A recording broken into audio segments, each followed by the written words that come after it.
आज हम अपनी जिंदगियों के अंदर देखें, गौर और फिक्र करें।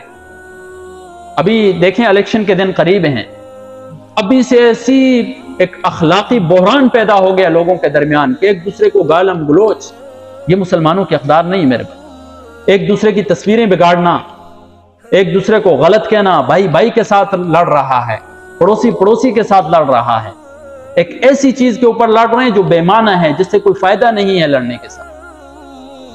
मेरे भाइयों, अगर हम किसी, आपने वोट किसको देना है किसको नहीं देना आपकी मर्जी है, ये आपकी राय के ऊपर कायम है कि आप जिसको दें, लेकिन इतना आप जरूर जहन के अंदर रखें, इतना जरूर जहन के अंदर रखें कि आप किसी भी पार्टी के वर्कर बाद में हैं, मोहम्मद रसूलुल्लाह के उम्मती पहले हैं।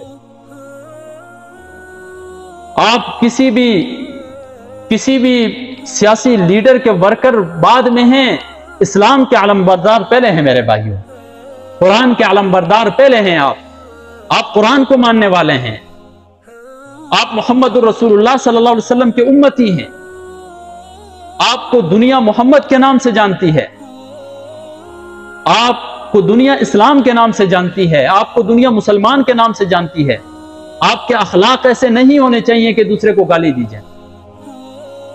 आपके अखलाक जो हैं वो नबवी अखलाक होने चाहिए, मिसाली अखलाक होने चाहिए कि दुनिया कुफर आपको देखकर इस्लाम ले आए। मेरे भाई, आपके अखलाक ऐसे होने चाहिए। आपस में मोहब्बतें बांटो मेरे भाइयों, आपस में इत्तेफाक इत्तेहाद को बांटो। ये तफर्रुकाबाजी, ये एक दूसरे के खिलाफ होना, एक दूसरे के ऊपर तानो तशनी करना, एक दूसरे को गालियां देना, यह हमें ज़ेब नहीं देता है। हम मोहम्मद रसूलुल्लाह के उम्मती हैं, हम साहबा किराम रिज़वानुल्लाह ताला अलैहिम अजमईन को मानने वाले हैं मेरे भाई। हमें इत्तेफाक इत्तेहाद से रहना ज़ेब देता है, हमें एक दूसरे के साथ मोहब्बत से पेश आना ज़ेब देता है मेरे भाई। अल्लाह तबारक व तआला से दुआ है कि अल्लाह तबारक व तआला हम सबको ईमान जैसी दौलत मरने तक नसीब फरमाए और इत्तेफाक इत्तेहाद के साथ रहने की तौफीक अता फरमाए। व आखिर दावाना अनिल हम्दुलिल्लाहि रब्बिल आलमीन।